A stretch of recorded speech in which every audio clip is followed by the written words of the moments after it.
गुरुर्ब्रह्मा गुरुर्विष्णु गुरुर्देवो महेश्वर गुरुर्साक्षात् परं ब्रह्म तस्मै श्री गुरुवे नमः। ध्यानमूलं गुरुमूर्ति पूजामूलं गुरुपदं ज्ञानमूलं गुरुवाक्ये मोक्षमूलं गुरुकृपा। ओम नमो भगवते वासुदेवाय। श्रीमद् भागवत महापुराण हमने अभी तक 12वें अध्याय में अध्ययन किया कि परीक्षित का जन्म होता है। भगवान श्री कृष्ण छोटा सा रूप धारण करके गर्भ में परीक्षित की रक्षा करते हैं और जब उनकी जन्म होता है तो ब्रह्मण उनका विष्णुरात नाम रखते हैं और धीरे धीरे वे परीक्षित के नाम से प्रसिद्ध होते हैं और उनके जन्म से लेकर मृत्यु तक का ज्योतिष शास्त्र बता देते हैं। और युधिष्ठिर एक यज्ञ करते हैं जिसमें राजा मरुत के द्वारा जो यज्ञ किया गया था, जिसमें सभी सुवर्ण उत्तर दिशा में भिजवा दिए गए थे, उनको मंगवा कर वे वह यज्ञ संपन्न करवाते हैं।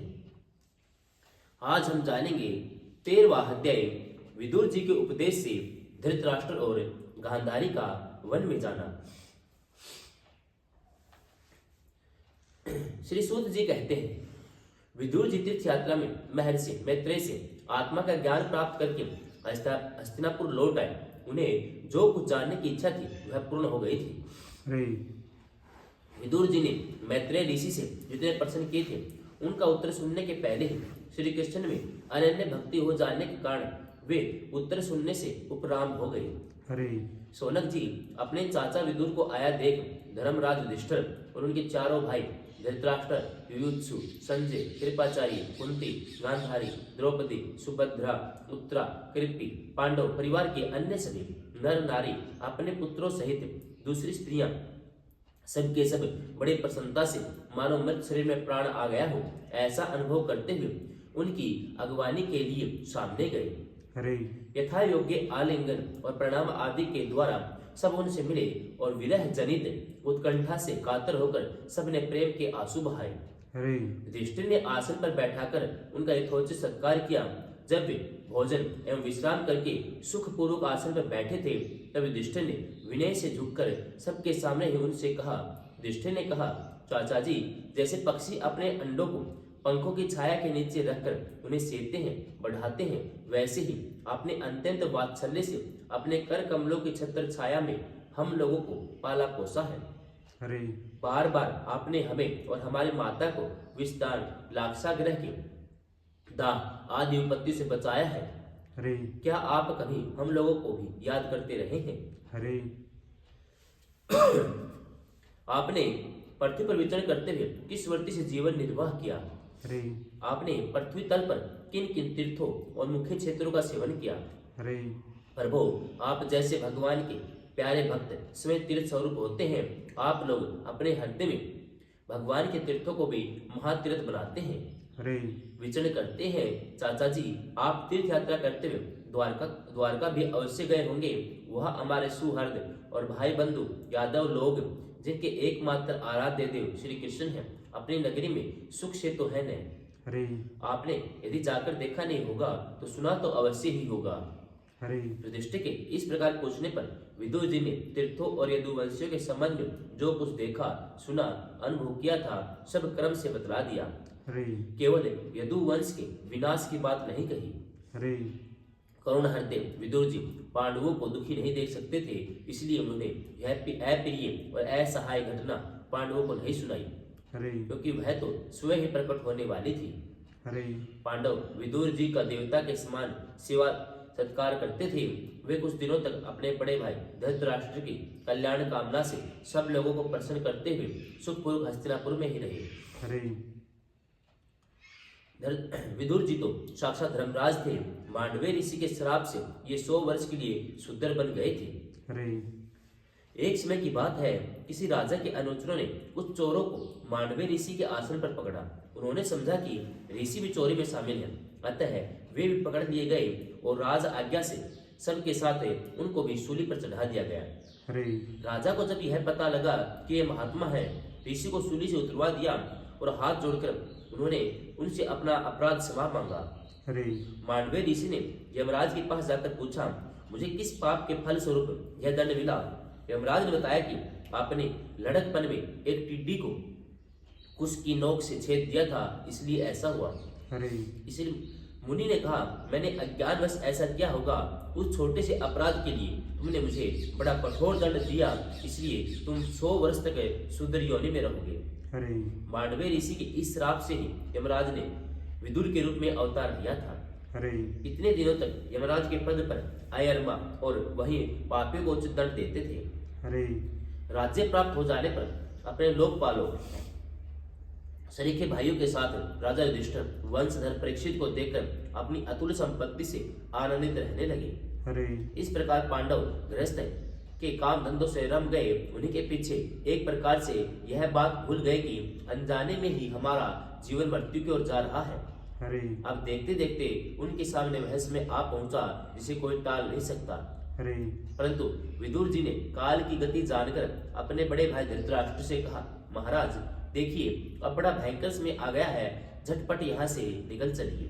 अरे हम सब लोगों के सिर पर वह स्रोत समर्थ काल मंडराने लगा है, जिसके टालने में कोई भी उपाय नहीं है। अरे काल के वशीभूत होकर जीव का अपने प्रीतम प्राणों से बात में वियोग हो जाता है, फिर धन जन आदि दूसरी वस्तुओं की तो बात ही क्या है। अरे आपके चाचा ताऊ भाई सगे संबंधी पुत्र सभी मारे गए। आपकी उम्र भी ढल चुकी, शरीर बुढ़ापे का शिकार हो गया, आप प्राय घर में पड़े हुए हैं। अरे ओ, इस प्राणी को जीवित रहने की कितनी प्रबल इच्छा होती है। इसी के कारण तो आप भीम का दिया हुआ टुकड़ा खाकर कुत्ते सा जीवन व्यतीत कर रहे हैं। अरे जिनको आपने आग में जलाने की चेष्टा की, विष देकर मारना चाहा, भरी सभा में जिनकी विवाहित पत्नी को अपमानित किया, जिनकी भूमि और धन छीन लिए, उन्हीं के अन्न से पले हुए प्राणों को रखने में क्या गौरव है। अरे आपके अज्ञान की हद हो गई है। अब भी आप जीना चाहते हैं, अरे परंतु आपके चाहने से क्या होगा। पुराने वस्त्र की तरह बुढ़ापे से गला हुआ आपका शरीर आपके न चाहने पर भी क्षीण होता जा रहा है। अरे अब इस शरीर से आपका कोई स्वार्थ सदने वाला नहीं है। इसमें फंसिए मत, इसकी ममता का बंधन काटिए।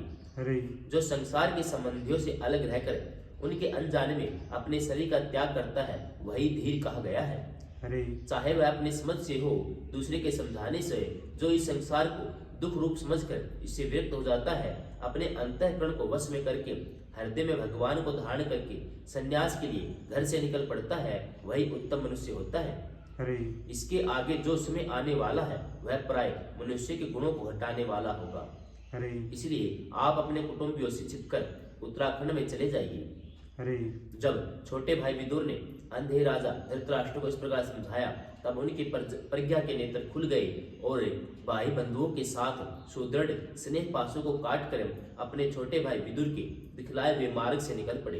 अरे जब परम पतिव्रता सुबल नंदिनी गांधारी ने देखा कि मेरे पतिदेव तो उस हिमालय की यात्रा कर रहे हैं जो सन्यासियों को वैसा ही सुख देता है जैसा वीर पुरुषों को लड़ाई के मैदान में अपने शत्रु के द्वारा किए गए न्याय उचित प्रहार से होता है, अरे तब वे भी उनके पीछे पीछे चल पड़ी।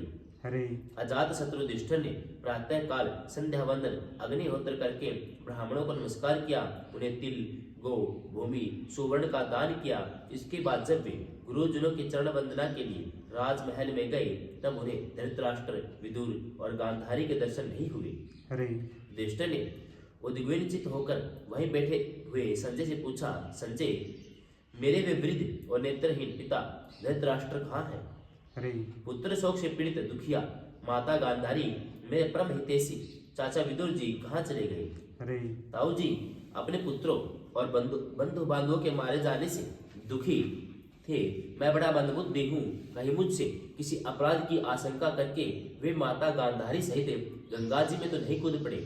अरे जब हमारे पिता पांडु की मृत्यु हो गई थी, हम लोग नन्हे नन्हे बच्चे थे, तब इन्हीं दोनों चाचाओं ने बड़े बड़े दुखों से हमें बचाया था। अरे वे हम पर बड़ा ही प्रेम रखते थे। हाय, वे यहाँ से कहाँ चले गए? अरे सूत जी कहते हैं, संजय अपने स्वामी धृतराष्ट्र को न पाकर कृपा और स्नेह की विकलता से अत्यंत पीड़ित और विरह आतुर हो रहे थे। वे युधिष्ठिर को कुछ उत्तर न दे सके। अरे फिर धीरे धीरे बुद्धि के द्वारा उन्होंने अपने चित्त को स्थिर किया, हाथों से आंखों के आंसू पोंछे और अपने स्वामी धृतराष्ट्र के चरणों का स्मरण करते हुए युधिष्ठिर से कहा। संजय बोले, कुल नंदन, मुझे आपके दोनों चाचा और गांधारी के संकल्प का कुछ भी पता नहीं है। हे महाभाव, मुझे तो उन महात्माओं ने ठग लिया। संजय इस प्रकार कह ही रहे थे कि तुम्बुरु के साथ देवर्षि नारद वहां आ पहुंचे। महाराज युधिष्ठिर ने वायु सहित उठकर उन्हें प्रणाम किया। उनका सम्मान करते हुए बोले। युधिष्ठिर ने कहा, भगवान, मुझे अपने दोनों चाचाओं का पता नहीं लग रहा है। न जाने वे दोनों और पुत्र शोक से व्याकुल तपस्विनी माता गांधारी यहाँ से कहाँ चले गए। भगवान, अपार समुद्र में कर्णधार के समान आप ही हमारे पारदर्शक हैं। तब भगवान के परम भक्त भगवतमय देवर्षि नारद ने कहा, धर्मराज, तुम किसी के लिए शोक मत करो, क्योंकि यह सारा जगत ईश्वर के वश में है। सारे लोक और लोकपाल विवश होकर ईश्वर की ही आज्ञा का पालन कर रहे हैं।